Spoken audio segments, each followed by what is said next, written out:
ফ্রান্সের এখান থেকে এমবাপের ইন্ডিভিজুয়াল মাইলস্টোন ছাড়া তো আসলে কিছু পাওয়ার নাই। মেবি এমবাপে গোল্ডেন বুটটা সিল করতে পারে। ওর অ্যাসিস্ট মেসির চেয়ে তো কমই I believe.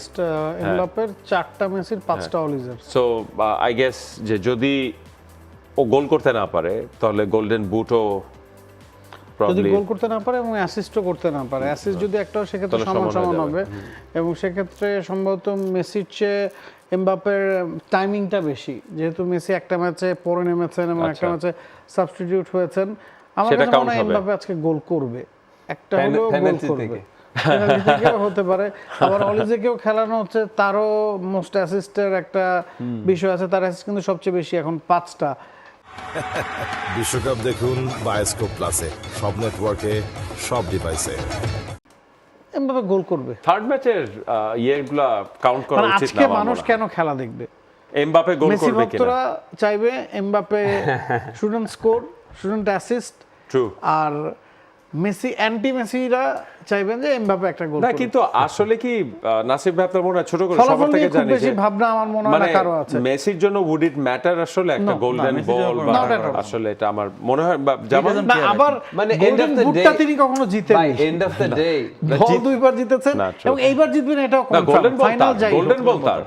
man end of the day if Mbappe plays the next World Cup he will be the ultimate top scorer না মানে এটা আসলে ওই লজিক্যালি চিন্তা করলে ও যদি নেক্সট ওয়ার্ল্ড কাপটা খেলেই ও দুইটা খুব খারাপ টুর্নামেন্ট হলো 2-3টা গোল করবে, মেসিকে সে না না আজকে যদি 2 গোল করে সেক্ষেত্রে তো আজকেই মেসিকে ছাড়িয়ে যাচ্ছে। আপনি এত কেন যে আজকে 2 গোল কেন করবে? মানে আজকে তো 2 গোল করার সম্ভাবনাই বেশি। যদি আর্জেন্টিনা সাপোর্টার সো আজকে যদি এমবাপ্পে 2 গোল করেও দেখবেন যে কালকে মেসি থেকে আবার ছাড়াই যাবে। আপনার নিশ্চয়ই সেই বিলিভ আছে না? টাফ 2 ম্যাচে গোল করে নাই মেসি। মানে আই গেস ফ্রান্সের জন্য এটা তো আমি জানি না যে উইথ ডেশাম আউট, জিডান কামিং ইন, আমার মনে হয় যে আরো একটা ফাইনাল না হোক পরে ওয়ার্ল্ড কাপ একটা সেমিফাইনালের জন্য আবার ওরা top spot, the squad they have, মানে it's not an ageing squad, experience. মানে একমাত্র আপনি ডেম্বেলেকে নিয়ে প্রশ্ন তুলতে পারেন, রাবিয়ত, বাকি সবাই তো পরে বিশ্বকাপও খেলছে। So, Jamal, do you think যে ফ্রান্স রুল করবে at least আরো 5-10 years?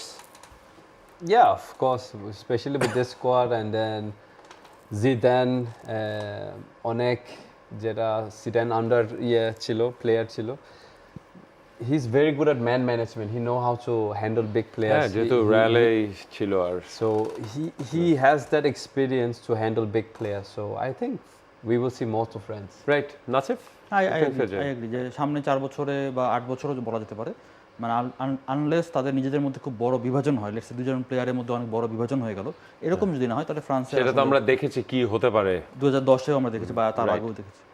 For more updates, subscribe to our YouTube channel and click on the bell icon.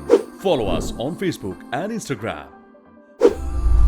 Download T-Sports app to enjoy exciting games and highlights. Visit tsports.com.